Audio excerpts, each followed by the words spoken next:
Friends, welcome back to my channel. இன்றைக்கி நம்ம இந்த வீடியோவில் என்ன பார்க்க போகிறோம் அப்படின்னா, எஸ்ஸுங்கிற லெட்டரில் இருந்து எப்படி ரோஸ் வரையலாம் அப்படின்ட்டு தான். அதுக்கு ஃபஸ்ட்டு எஸ் லெட்டரை எழுதிக்கோங்க. அதுக்கு மேலே இருக்குது பார்த்தீங்களா, அதில் ஹார்ட்டின் ஷேப் வர மாதிரி ஒரு வளைவு போடுங்க. அடுத்து ஒரு வட்டமாக இது வரைஞ்சிக்கோங்க. அதில் ஒரு வளையம் போட்டுக்கணும். அடுத்ததான் ஸ்ட்ரோக் மாதிரி 2 லைன் இந்த பக்கமும் அந்த பக்கமும் கொடுக்கணும். அதுக்கு கீழேயே இன்னொரு 2 லைனையும் கொடுக்கணும். பானை எப்படி வளைஞ்சிருக்கும் அதே மாதிரி நம்ம வளைஞ்சி கொண்டு வரணும் இந்த ஷேப்பை. அந்த மாதிரி தான் இந்த பக்கமும் வளைஞ்சி வரையணும். அந்த பக்கம் அகலம் அதிகமாக இருக்கணும், இந்த பக்கம் கம்மியாக இருக்கணும். அவ்வளோதான், பூவை ஃபினிஷ் பண்ணியாச்சு. இப்போது மேலே உள்ள 2 இதழ்களில் மட்டும் கொஞ்சம் ஹைலைட் பண்ணிக்கலாம். ரோஜா பூ வரைஞ்சாச்சு. இப்போது அதுக்கு கீழே நம்ம இலைகள் வரைஞ்சிக்கலாம். ஒரு 3 இலைகளை இந்த மாதிரி வரைஞ்சிக்கோங்க. இலைகள் வரைஞ்சதுக்கு அப்புறமா நம்ம காம்பு வரைய போகிறோம்.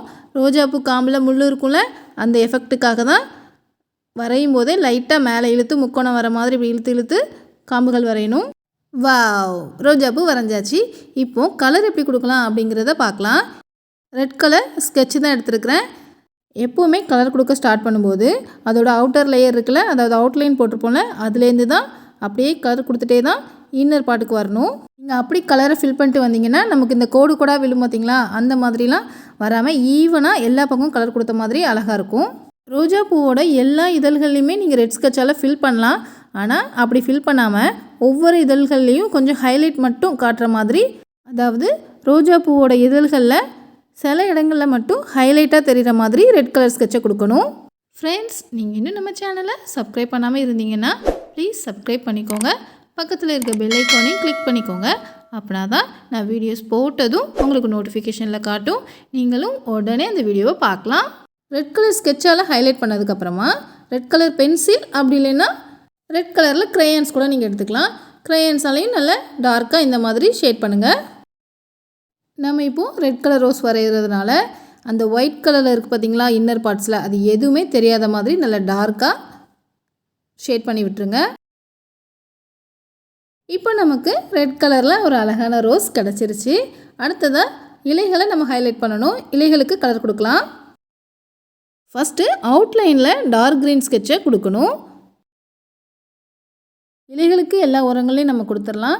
ஆனால் காம்புக்கு ஒன் சைடாக மட்டும் டார்க் கலர் க்ரீன் கொடுங்க.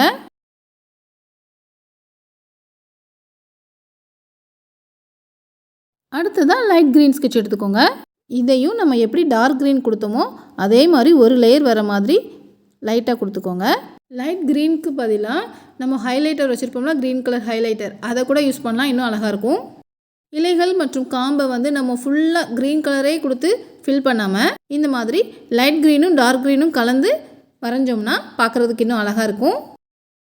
அடுத்ததாக உள்ளே ஃபில் பண்ணுறதுக்காக லைட் க்ரீன் க்ரேயான்ஸ் இல்லை பென்சிலை வச்சு உள்ளே ஷேட் பண்ணுங்கள்.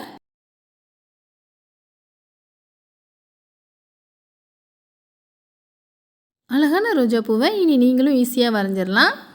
இன்னும் கொஞ்சம் ரோஸ் பூ ஹைலைட்டாக இருந்தால் நல்லாயிருக்கும் அப்படின்னு நினச்சிங்கன்னா பிளாக் கலர் கிளிட்டர் பென்னால் இந்த மாதிரி டார்க் ஷேட் பண்ணி விடுங்க.